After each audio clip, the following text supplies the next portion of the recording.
Jerome Span. Of course, I'm here to tell you about our sponsor today.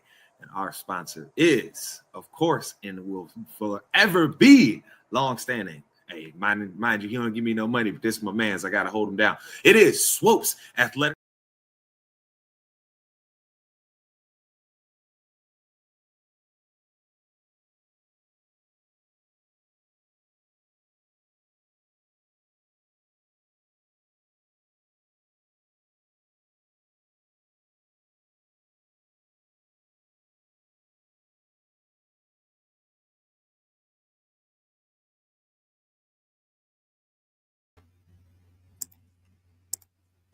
All right, I'm not sure why the intro video tweaked out there, but welcome to ITC Sportsbal, everybody. I am your man, Jerome Span. Of course, the prettiest face on ITC.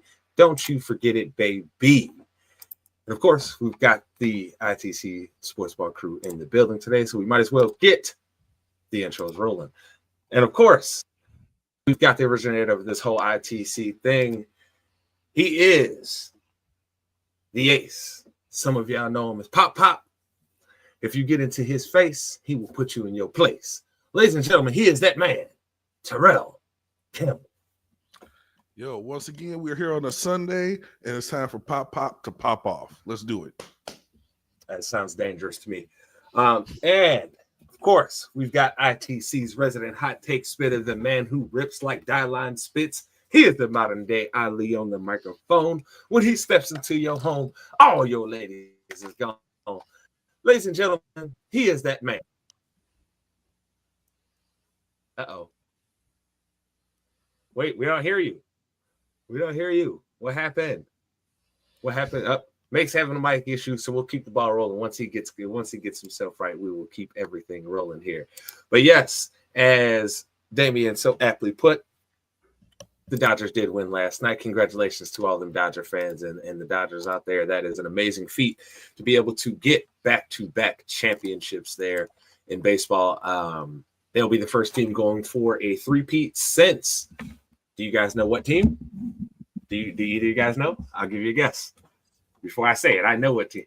Yeah, okay, yeah, we can hear you now, but you're coming in slow. You are correct. It is the Yankees. It is the Yankees from 98 to 2000 when they won in 98, 99, and 2000. Is it better now, or is it still coming in kind of low? There you go. Now you're here. Oh, yeah, but it's your boy Swaggy F. Mason. The F is for featuring Tootie because she going to want some screen time at some point today. That's right. That's right, because Tootie got to say her piece, too. That's right. But make sure you like, subscribe, and rate us, review us. If you only give us 4 stars instead of giving us 5 stars, I'm inclined to think that you are a hater, and you don't want me to think that because when I see you, I'm going to call you out on you. Okay? So that being said, might as well get this ball rolling. And, of course, we've had some things happen over this last week, but we might as well get it rolling with WWE Saturday Night Main Event. Gentlemen, we saw the event go off. Before I pass it to you guys, I'd say, hey, if I was pressed to give the event a grade, it would be like a B-. It wasn't bad, but it also wasn't great. But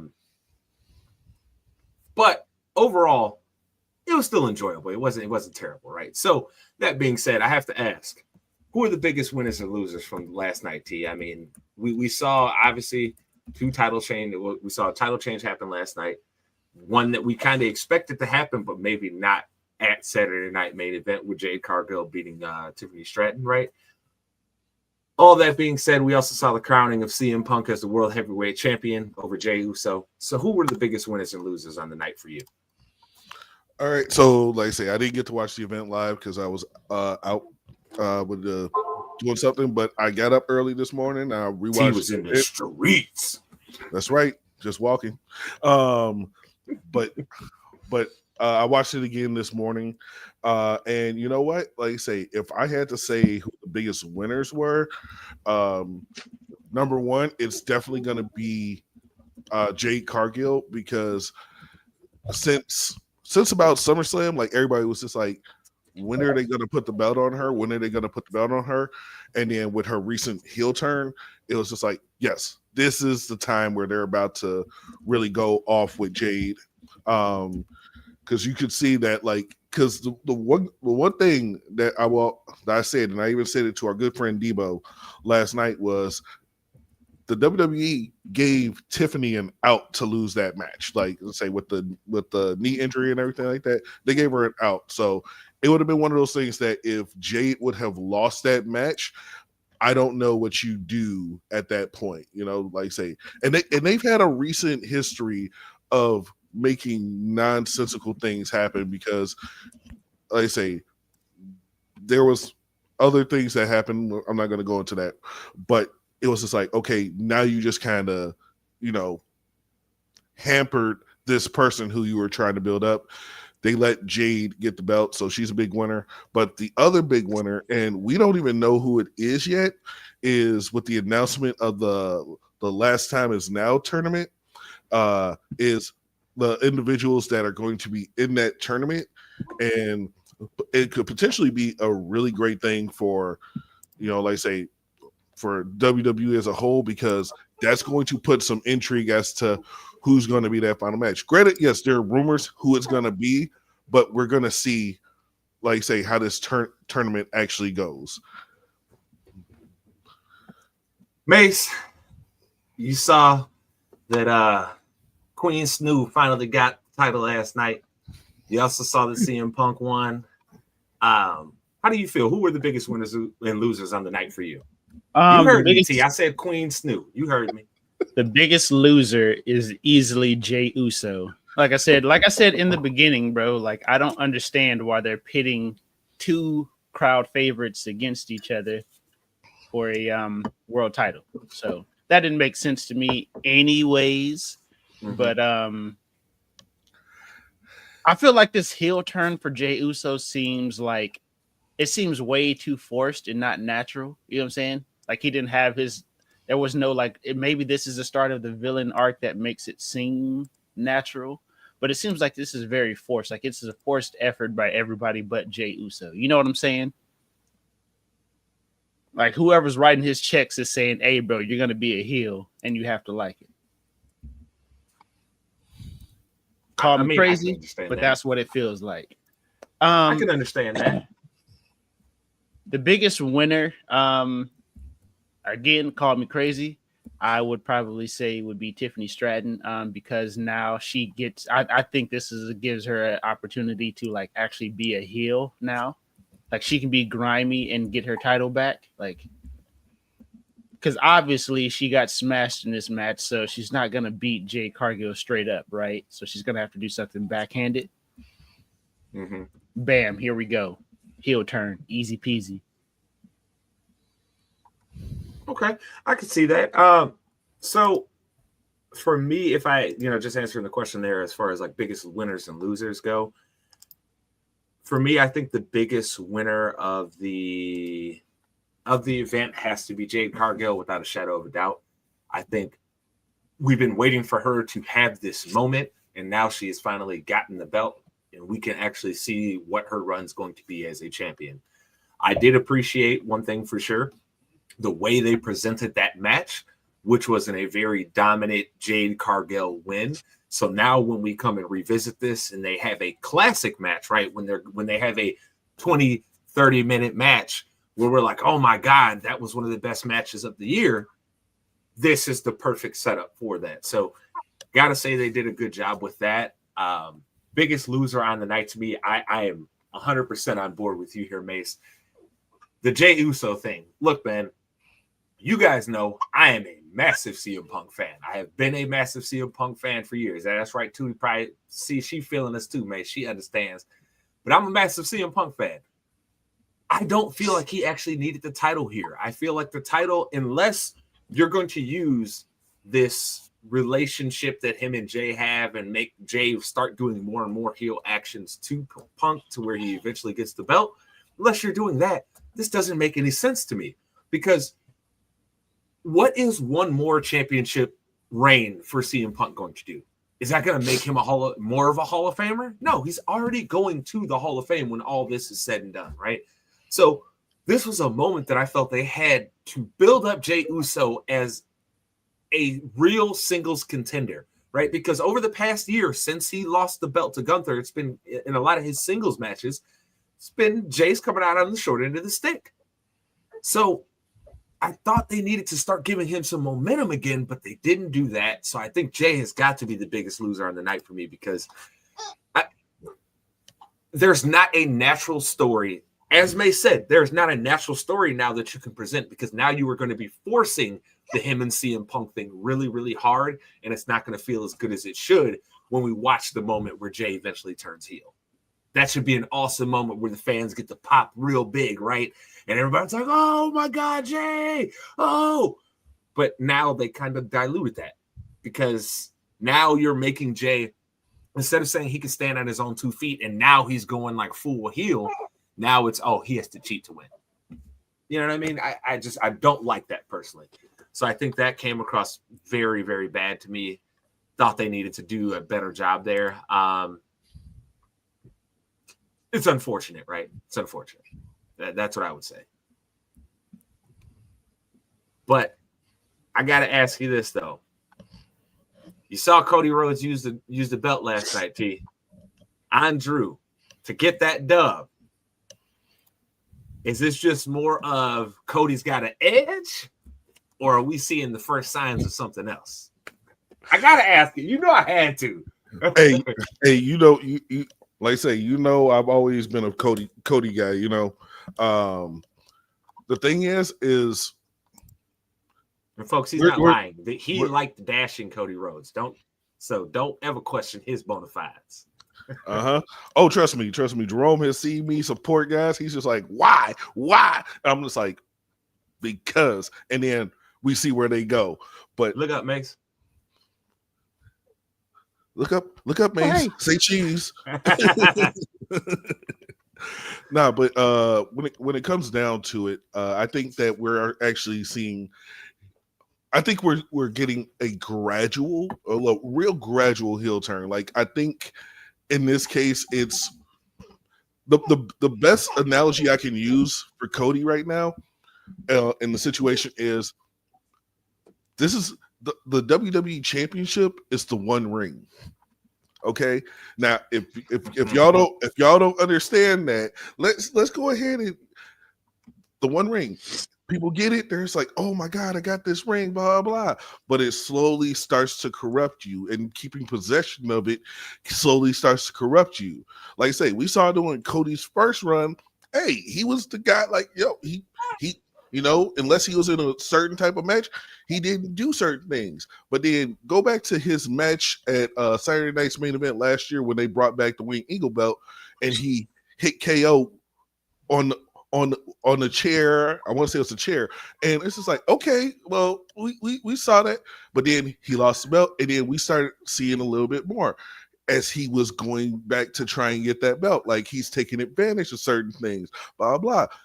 He's got the belt. We're seeing some uncharacteristic behavior from Cody. So now we're looking in the grand scheme of, is this title corrupting him? They say, does he still have his soul, so to speak? And I think that we're seeing a gradual turn of Cody, because in all honesty, if anybody has any questions on how well Cody Rhodes can be a heel, go back a few years ago to like 2016 to 2018. Okay. Watch him in New Japan and in Ring of Honor. That man was a menace. Okay. He was a menace. Like I say, you remember that movie, Don't Be a Menace to South Central? Cody was the menace that could have popped up in any point in time, because this man was so conceited that when he won the Ring of Honor World Championship, he actually made a ring, put it on his finger, and was like, "Mwah!" Just like the version of Cody that we're going to get. Like, because we know, like I say, very few people in the business ever spend their whole career as baby faces. Cody is going to turn heel, and he is going to be a very corporate champion just by the presentation he has alone. And when everybody says you sold out, he'll be like, "You're doggone right, I did," and he'll have that, and he'll flash that smile, and you're just gonna look at him and be like, "Ooh." But I will say one thing he said in his promo on Friday night that I loved. I loved one thing he said in his promo on Friday night before Saturday main event is, "Nice guys used to finish last, and then I showed up." I'm like, ooh, that's kind of a loaded thing to say, but I loved it because I'm like, who says that? No one really says something like that. So I think we're slowly getting the heel turn from Cody. I don't know when it'll happen, like the full-fledged heel turn, but it's incoming. And this for you, Miss Linnell. He got Tootie ready. For all y'all don't know, that's little Miss Tootie right there. Tootie Felder. That's my partner right there, my fellow Bears fan. Hey, T. She's not a Bears fan. She's not a Bears fan, bro. Hey, she went and saw her first. She'll be a Texans fan. She'll be a Texans fan before that happens, bro. She'll be a Texans fan before she's a Bears fan. I like the reference there, Damian. I like that. Did you see that message? Oh, yep. and of course, Tootie, the same reaction she was getting, Mace, as we were walking the streets of Chicago with Tootie. Yeah, everybody. But got to keep the train moving here a little bit because we do have a few other things to hit on before we get done for the day because, hey, we all got football to watch today. But, gentlemen, over this last week here, we have seen a lot of talk come out just about so the WNBA. Y'all know what time it is. Hey, listen. This is a generation. This is a generational thing, bro. Listen, Miss Linnell, I'm just trying to get her to not have to deal with the trauma of being a Cowboys fan. That's it. We're looking at brighter days here in Chicago as Bears fans, so I'm trying to get her on board now so she can experience the glory and not have to be stressed out with Mace when he watching the Cowboys. They got Jerry Jones. She ain't even got no orange outfits, bro. We can make that happen real quick. What you mean? Dro, I'll sell you the money so that we can send the outfit. Like I said, I'm just saying, we can make that happen, man. That's what you talking about, man. That'd be a nice sentiment, but they'll never see the light of day, bro. don't waste your money. But all that being said, over this last week, we have seen some of the negotiations starting to come out here for the WNBA, and I do most definitely want to bring something to everybody's attention here, and I'd like to then ask the fellas on their opinions on this matter. But this was brought to light by Sarat Sohai. I want to say that's how you say the name. I'm sorry if I pronounced your name wrong, but I figured I'd bring this up for everybody. Now, I know that may be a little bit hard for people to see here, so I will read it to you here. Because I've heard a lot of people making the argument that, hey, WNBA players, who do they think they are to try and get all this revenue? They should make a profit first and blah, blah, blah, blah, blah. All this other nonsense, right? They should be super profitable. Blah, blah. Okay. So, Larry Bird and Magic Johnson, whose college rivalry became a catalyst for the NBA's popularity and ushered in the new era, were heading into their fifth seasons. It was also the final year and final CBA negotiation of then Commissioner Larry O'Brien's tenure. Okay? Financially, you could argue the NBA was in a worse place than the WNBA is now. Overall league revenues, according to Forbes, were $118 million, about $325 million in today's dollars, which is about the most conservative estimate you can make about the WNBA's revenue in 2025. Okay? The highest, $1 billion revenue projection by Kathleen Endabel's former employee, Delote, I think that's how you say their name. My estimated guess, probably a touch over $500 million. So this person is guessing the league is valued at about $500 million, right? In 1980, the Dallas Mavericks paid an expansion fee of $12 million, or about $40 million adjusted for inflation, to enter the league. The expansion fee this year for Cleveland, Detroit, and Philadelphia in the WNBA is $250 million. In 1981, the NBA negotiated a media rights deal worth about $22 million a year, or $75 million in today's money. The WNBA's upcoming deal is worth $200 million a year. In 1985, 6 years into Bird and Magic, and a year after the Bulls traded to get the picks for Michael Jordan, right? The Reinsdorf family bought the Chicago Bulls for about, this is crazy, $16 million or $48 million in today's dollars. The Indiana Fever are valued at over $335 million, and the Valkyries and Liberty are valued at over $450 million. Okay? I think you guys are seeing the point, but this next paragraph, blah, blah, blah, it is what it is, right? It's talking about attendance. Obviously, you can see WNBA attendance is higher, but I think that's a little skewed just because they play less games. It was under these conditions that the NBA players negotiated for 53% of league revenue. In 1984 and 1985, when the revenue sharing started kicking in, each team's salary cap jumped to $3.6 million, or the equivalent of about 11.31 in today's dollars. By the end of the 4-year deal, the salary cap was $4.9 million or $14 million in today's dollar. By that measure, considering the WNBA salary cap is currently $1.5 million, it wouldn't be unreasonable for players to expect a 7.5 to 9.5 times raise. The WNBA's current offer is only at 3.5. I bring this up, fellas, and I know that was a lot, and I appreciate everybody sticking with me through that.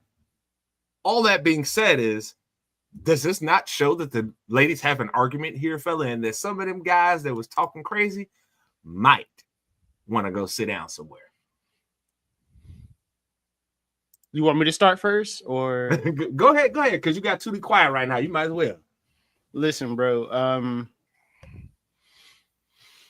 It's ridiculous that it's ridiculous, right? That they over here getting paid kibbles and bits. I just feel like the WNBA owners are very stingy with their money. It's probably the best way to put it. They're trying to exploit as long as they can, and they're realizing that their grasp on this exploitation is coming to an end, because ultimately they're going to have to build out some shell out the money for revenue sharing. Like they're going to have to pay these women a whole lot more money, because the popularity that Caitlin Clark and Angel Reese has brought into the WNBA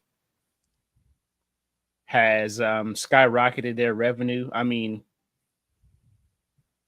I don't think anybody was even considering going to an Indiana Fever game, and now like their games are packed when she plays. You know what I'm saying? Look, like, it's wild. The Fever sell out on the road, bro. Like, it's wild. They look for all this stuff that people want to say. You can have your opinions about Caitlin and Angel all you want. One thing that is a certified fact: they are both stars because they pack arenas when they go. It's that simple. I mean, Angel Reese, for God's sake, man, she out here walking runways, getting money doing modeling. She's making more money modeling than she is on her WNBA contract. Like, that's crazy. It's like I moonlight as a runway model, but my day job, I'm over here getting paid kibbles and bits, bro. Like, it's I'm over insane. here getting paid in trident layers in my in my day job. Even worse, y'all remember that zebra stripe gum? That's what they trying to pay them in. Where hey, you get some flavor for about 26 seconds, and then as soon as you got to 27, no more flavor, dog. You just chewing gum with no flavor. That's what they trying to get them ladies. They're like, hey, don't y'all like zebra stripe gum, though? Don't it taste good? Yeah, it tastes good for them 26 seconds. That's it. So, T, I gotta ask you, how do you feel on this whole situation? Do you feel like a lot of people should be eating some crow right now and maybe taking a step back and saying, hey, maybe these ladies got a point? They should be eating crow, humble pie, all that stuff. Because in all honesty, and I think, and like I say, obviously, like say Jerome, like say, we've known each other for 25 years. Yeah, we're getting old. But like I say, we have. Talking about, I'm young. You a man, you 40. Anyways, but when you look at the grand scheme of everything, Caitlin Clark and Angel Reese were the catalyst for where the WNBA got to today. Okay, let's say this. Everybody has to be honest about that. Everybody has to. I'm gonna have to argue you down because that's not the truth. Their numbers were already up before Caitlin and Angel got there. That just gave them an actual rivalry that people cared about, that the average person, the average basketball fan, could get into. Yeah, but at the same token, though, like you said, when they're out there playing on the road, they're packing stadiums. Like if you look at the attendance numbers for some of the teams when they're not playing Caitlin or Angel, those numbers are low. But when they're playing, oh man, and like for example, like I remember last year, I was looking at trying to go to a WNBA game. You know, the people were going to be coming in to play the Sky. Like them tickets was, I'm like, wait, they're like $200-$300. Then I looked at a different team, it was like $60. I'm like, what in the world? Mm-hmm. So it's literally we're looking at this like this is the rivalry that has gotten like you said has gotten people to sink their teeth into the WNBA. Okay, like we can't argue that at all. Like the WNBA, like you said, nobody was who was really focusing on Indiana Fever games. I forgot what the name of the Indiana team was in the WNBA, and then all of a sudden, hey, I know the names. I know the names a lot more of the teams now than I did about 3 years ago. Bro. What? I'm being honest. We appreciate that, but boy. Let's say now. Here's what I will say to you. Here's what I will say. To your point, their numbers have most definitely boosted the numbers. I'm not going to present a disingenuous argument of saying like, oh no, their numbers aren't better. No, their numbers are most definitely, their average attendance across every team is up since those two ladies have been in the league. That is a certified fact. So yes, you are correct there. Yeah, like say the WNBA has now at this point in time, and I'm not arguing that they didn't before, like because they've had great players in the WNBA, you know, people like Lisa Leslie, Rebecca Lobos, like say, and in my opinion, if we're looking at the WNBA and we always want to talk about GOATs in men's basketball, the GOAT for the WNBA was always going to be Candace Parker. That's the GOAT to me. Like I say, that's the person I thought was going to skyrocket them up. She is, but she currently is, but I'm going to tell you something. That Asia Wilson coming for that spot. She on right. She like, no, right. Y'all gonna call me the GOAT at the end of this thing, right? But see, the thing is, if you want to talk about they were teammates. They were teammates. You want to talk about a certified goon? Asia Wilson. Oh my God! Like Jesus! Like I understand Angel and Caitlin are the marketable ones. But to me, it's not even close how much better Asia Wilson is than all these other chicks. Not even close. No. Like, I think Asia Wilson is here, and then the rest of y'all is about right here, bro. And not saying that y'all are bad players here, but she like Wilt Chamberlain, nigga. Like, it's crazy. I don't understand how every night you look up, her numbers is, oh, Asia just balled again. Every night. Yeah. Like I say, it's and that's the thing. Like I say the WWE has WNBA. See, W's just messing with me today. But the WNBA has players that they can market now in different realms. Like I say, Asia Wilson's definitely in that category. You know, obviously Caitlin Clark, Angel Reese. You can throw Cameron Brink in there, even though, like I say, I'd have to double check her numbers, but I don't think she's balling out like that. Like say Kelsey Plum, like you have people you can market around.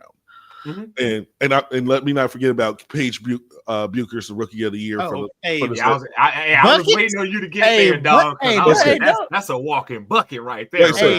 Paige Buckets. Like say, but you have these marketable players, and it's one of those things. It's just like when you have a group of people that you can market around, it's going to help expand the business. And they now have that group where like say, like, you know, you've got the rivalry with Caitlyn and Angel, and then you're looking to see what Cameron's going to do. You're looking to see what Paige is going to do. And then all the while, you still got the walking menace that is Asia Wilson, just walking around collecting championships like she's Thanos and collecting Infinity Stones. I mean, hey, come on now. Look, she legitimately, fellas, and I believe this to my core.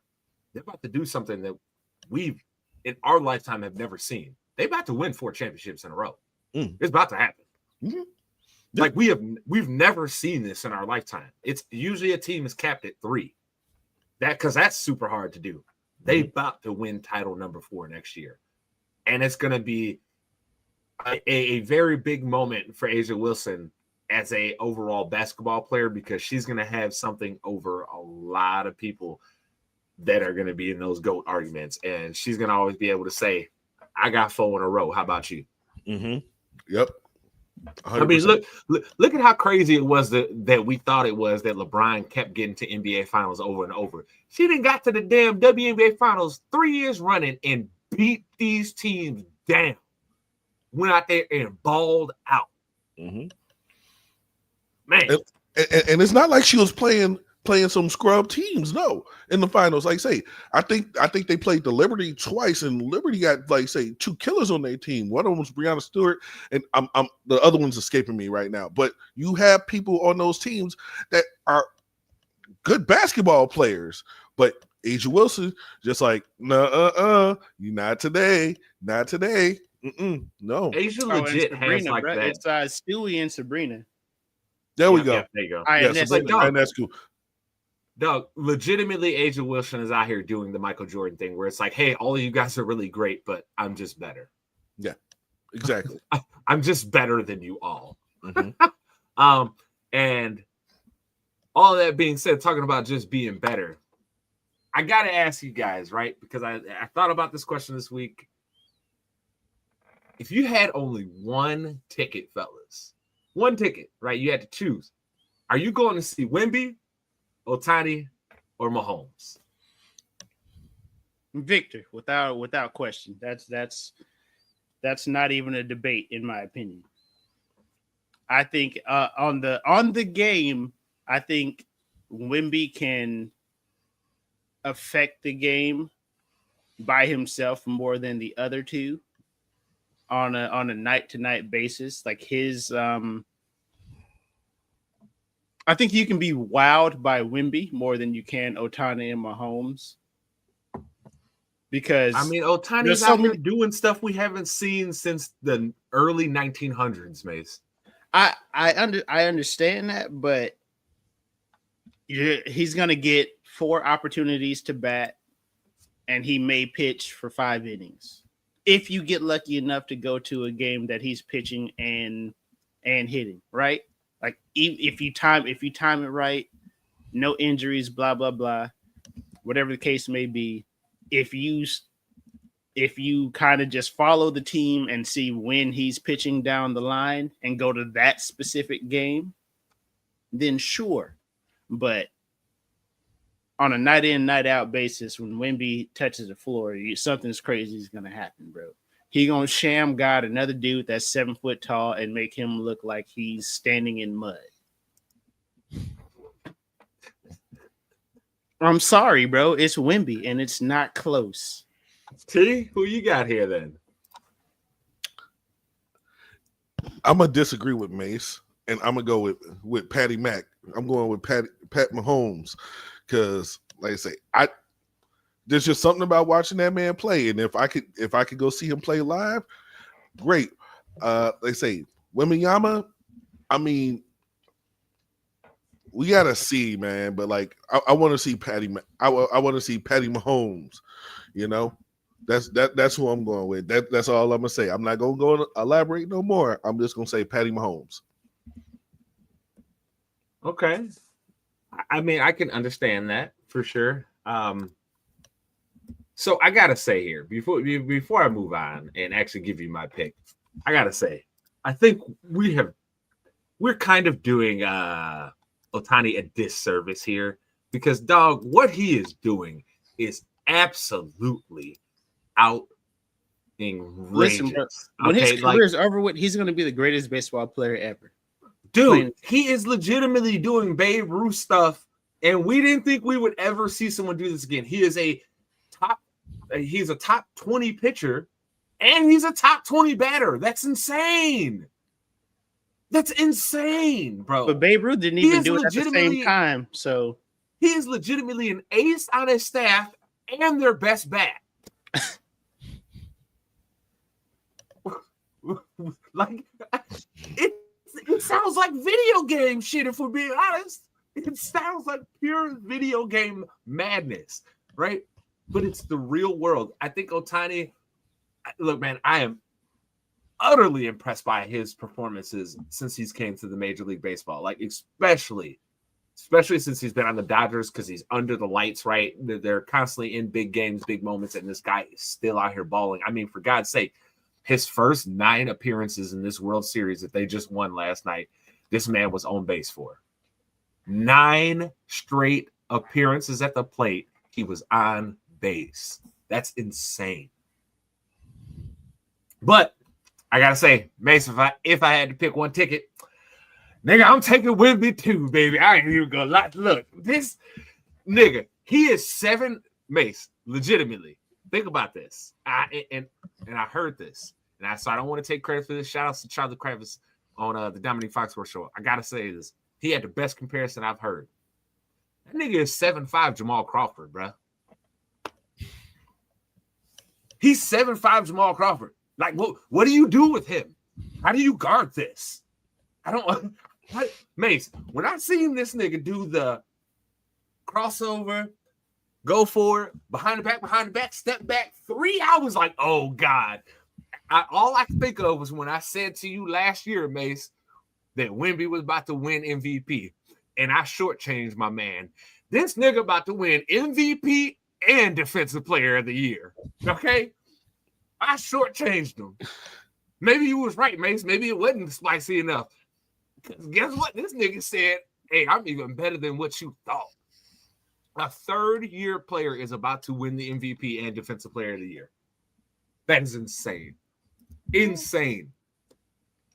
He's got to be it's unreal watching what he does.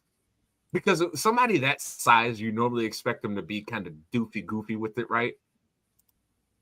And this man is out here smooth, like I said, 7'5" Jamal Crawford. How do you guard? Listen, bro. Listen, dog. When I saw my man snatch he snatch blocked somebody out the air, came down, shammed him. I was like, listen, bro, it's pretty much over with, bro. And I just want to point something out to you, Mace. You said last year that my take wasn't that crazy, that a third-year player was going to win the MVP. Even Michael Jordan himself didn't win the MVP in his third year. I'm just saying, bro. You can say it's not crazy, but the writing was on the wall, bro. Tootie, the writing was on the wall. Hey, that's going to be Tootie's favorite player is Victor Wembanyama.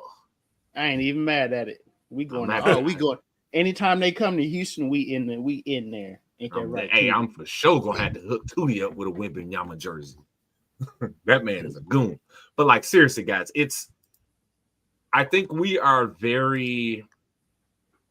At times, we can be kind of spoiled as sports fans, right? Because we're in the throes of greatness at times and don't necessarily appreciate what we're watching at that time.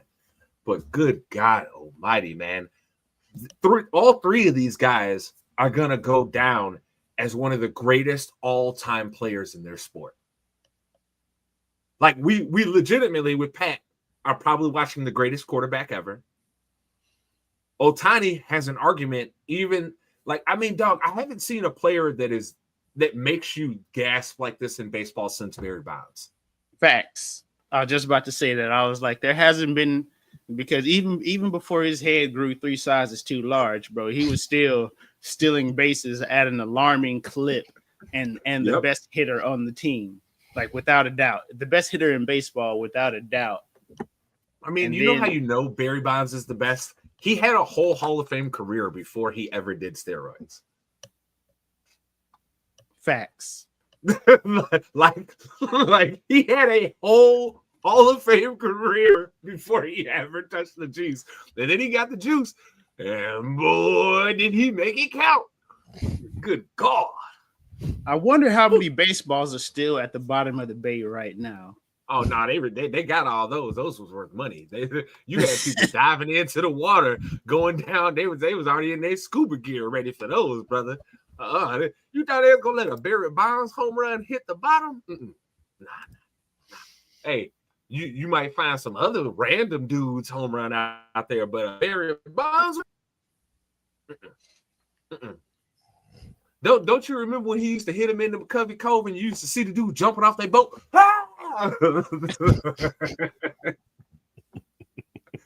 Yeah, man. Listen, man.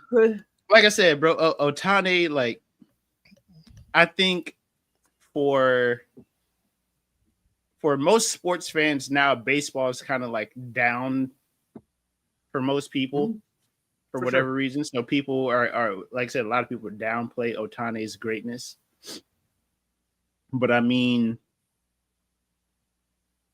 I'm just glad he left the Angels, bro, and was actually on a team that's like spotlighting. Because I mean, bro. I can't, like, I don't disagree at all, man. It's like, hey, dude, first off, playing on the Angels, it was so boring because it was him and Mike Trout, and the rest of the team sucked.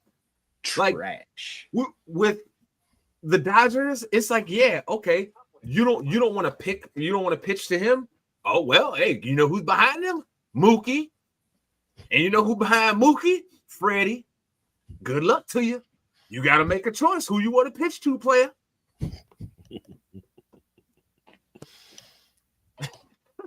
Like, I know it's greedy. It's going to be kind of greedy to say this, but I'm hoping that we can, within our lifetime, get to see a young player start his whole career in baseball and do this. Because I would love to have been able to watch Ohtani from the start, right? Like, because he was doing this in Japan the whole time he was there, right? Yeah. So can you imagine being like an Ohtani fan when you watched him do this from his rookie year to now? This guy has won 2 World Series in a row and is looked at as possibly the best player in baseball.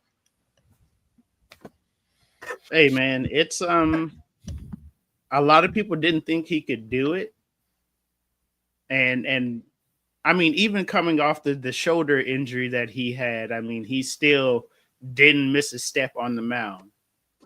Bro, he throws 7 pitches. He throws 7 pitches, guys. Your favorite pitcher probably at max only throws 4. It's insane. He throws and I can pretty much name all 4 of them. He's got a 4-seam. He's probably got a curve. He maybe has a changeup, maybe. And either a cutter or a splitter, whichever one he prefers. Yep. That's it. That's it. Your favorite baseball player has at max 4 pitches, probably. He throws 7, bro. Imagine like going up to bat against him and be like, "Oh God, which one of these 7 is he about to throw to me?" Like I think at that point you can't even think about that he throws 7. You just got to be like, I got to try and hit what he throws me. Right, bro. I got to pick the best one and see what happens. Because 7, how you gonna figure out which one of the 7 he throwing?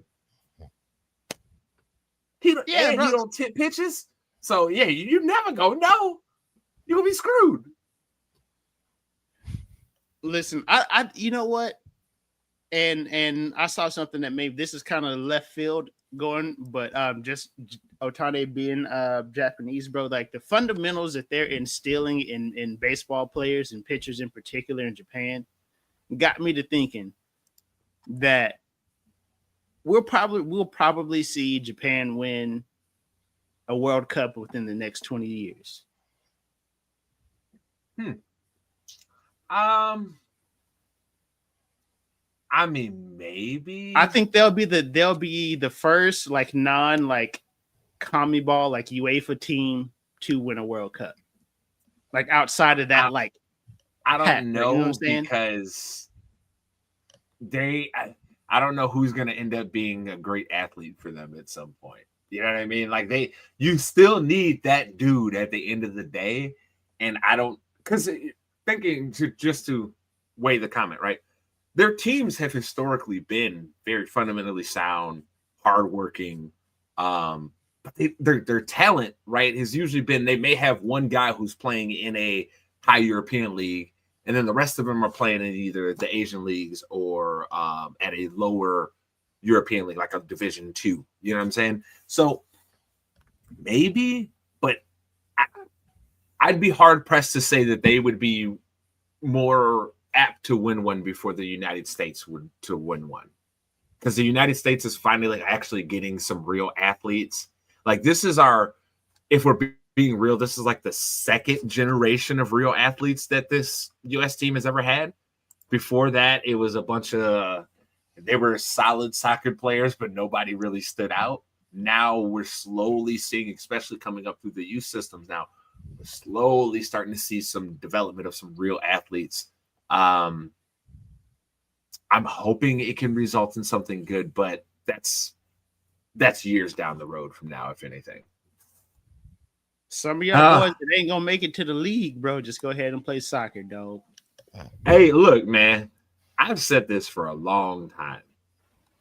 A lot of countries around the world, whatever is your favorite sport, God, you should be happy that we have football and basketball here. Because if not, could you imagine LeBron James on a soccer field? That little level of athleticism on a soccer field. Not even that, bro. I'll go even smaller, bro. Tyreek Hill on a soccer field, bro. Oh, yeah, dog. Tyreek Hill on a soccer field, nobody's catching him. Hey, just put the ball out in front of him. He'll go get it. You know, why y'all describing sports nightmares? Come on now, just give the whole world sports nightmares. Just like imagine if LeBron. It is what it is, bro. Like it's facts, dog. Like I'm not arguing. I'm just saying your average NBA point guard is more athletic than just about every striker in Europe. Oh, without a question. Oh, like Dennis Schroeder, way more athletic than basically everybody that plays European soccer. And Dennis Schroeder is, I mean, if we ranked him right, he'd probably be in the hundreds somewhere as far as overall NBA players. And Dennis Schroeder is not even like the most athletic nigga. He's just a good athlete in the NBA. He's not even like great or like elite athlete. He's just good. Bro, every set piece having to try to fight. Every set piece having to attempt to check LeBron, bro, would be outrageous. Hey, imagine. Hey, you on this set piece, you gotta try and stop Anthony Davis from jumping over you and heading this ball into the goal. Good luck to you. Like that's just vehement. That's just patently outrageous, bro. Oh, Giannis Antetokounmpo? Oh, he's like a freight train coming. Y'all thought Hulk was something. Wait till you see Antetokounmpo with the ball. Oh, you getting sleepy now, ain't you? You getting sleepy. All right, well, that being said, we got to get into the picks for this week's game. We did see the Ravens beat the Dolphins on Thursday Night Football. I think that was a surprise to absolutely no one, especially with the return of Lamar in that game. But got to get the train rolling. So, first game of the week, 49ers at Giants. Mace, who you got? Call me crazy, bro, but I got the Giants here. Crazy. I mean, they're playing against Mac Jones, bro. Yeah, see, that's my only thing here is that I know that D-line is going to be able to get pressure. So I have questions on what's going to happen in the game. T, who you got here? I'm going to go 49ers, man, because I don't know what Jackson Dart's going to do because, like I say, he don't got Malik and he don't got Scatterboo. So I don't know what he going to do. Yeah, I got to go Niners here just because I think it's going to be a 13-10 game, bro. Oh, I think it's going to be like a 17-13 game. But I think the Niners are going to win this game. Getting, what's his name, White, that they traded for, I think is going to most definitely help their defense out. I wouldn't call him an elite pass rusher, but he is very, very good. I mean, he gets pressures. He has gotten some sacks on the season, so I think that will improve their defense most definitely. So I got to go Niners here, even though I don't trust either quarterback. This is about to be Spider-Man meeting quarterback game right here. That's what this is about to be. I know some people have gotten themselves hyped on this Jackson Dart thing, but I'm just trying to warn you. As your friend here, I'm trying to warn you. Hey, man, you let Giuseppe live. Don't do it. Hey, look, as your friend and as your cousin, because I got some cousins who's Giants fans too. Don't do it. Hey, man, they got to have some kind of hope. Don't believe in that shit. You better hope you can get an elite defense that's gonna carry y'all like the Baltimore Ravens got carried to a championship before. That's what you better hope for. Because Jackson Dart ain't it. All right, Chargers at Titans. Mace, who you got? Chargers. T, who you got? Titans is on a fire sale right now, bro. Come on now. We know it's the Chargers, baby. It's always the Chargers. Chargers sweep here. All right, Vikings at Lions. It's the return of J.J. McCarthy this week. T, who you got? You know what? I'm going to side with my brother Kerry. I'm going to go with the Lions this week. Mace, who you got? Just for parity, bro, I'm going with the Vikings. Jet is just about to have a career day. Oh, God. You know what? I'm going to go Lions here. I know the Lions have totally made me eat my words of, hey, y'all are going to take a step back this year. Totally eating them words right now. But I think it's the Lions for sure. I didn't, on that subject of the Lions, I think where I went wrong is I expected the Vikings to be better. And it's looking a lot like, hey, maybe I should have actually paid a real backup and not have paid Carson Wentz. Because y'all should probably actually be tied in the division right now with the Lions, but instead you're looking at it and saying, Jesus, Carson Wentz cost us 4 games. or they could have just kept paying Sam Darnold, you know. No. They should have never done that. That was something they should have never done. Hey, dog, he was balling out for him. And what happened in the playoffs? He turned right back into the pumpkin that we know he is. Hey, but you know what? Ghost again. He had that glass slipper for the regular season. Hey, cool. Kirk Cousins be having a glass slipper on the regular season. What the hell he do in the playoffs? Turn into a pumpkin. Falcons at Patriots. T, who you got? I'm going to hate myself for saying this. I'm going with the Pats. Mace, who you got? I'm taking the Falcons here.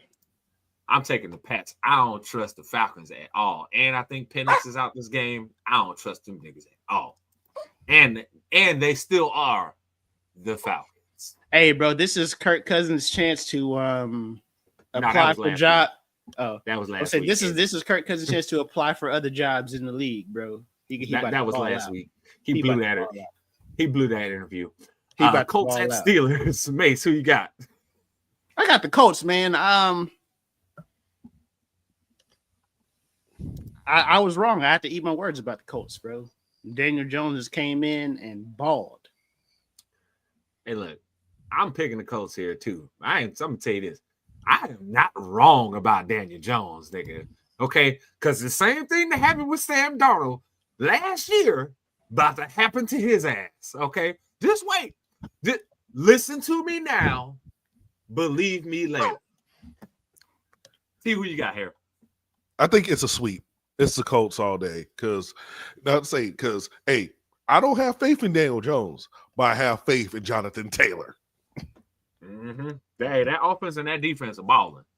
And it ain't all Daniel Jones. I know Daniel Jones's numbers look real good, but I didn't heard about Kirk Cousins being in an MVP conversation before. And asked me how many MVPs Kirk Cousins got. Hey, man, he's the nicest player in the league, bro. Shut the hell up. I'm done with you. Broncos at Texans. Mace, who you got? I got the Texans here. T, who you got? I'm going to go with the Broncos this week. I'm going to go with the Broncos.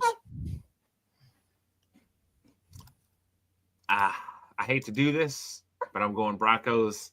I still don't believe in Bo Nix, though. I don't care what the hell y'all tell me, dog. Y'all ain't watching the film.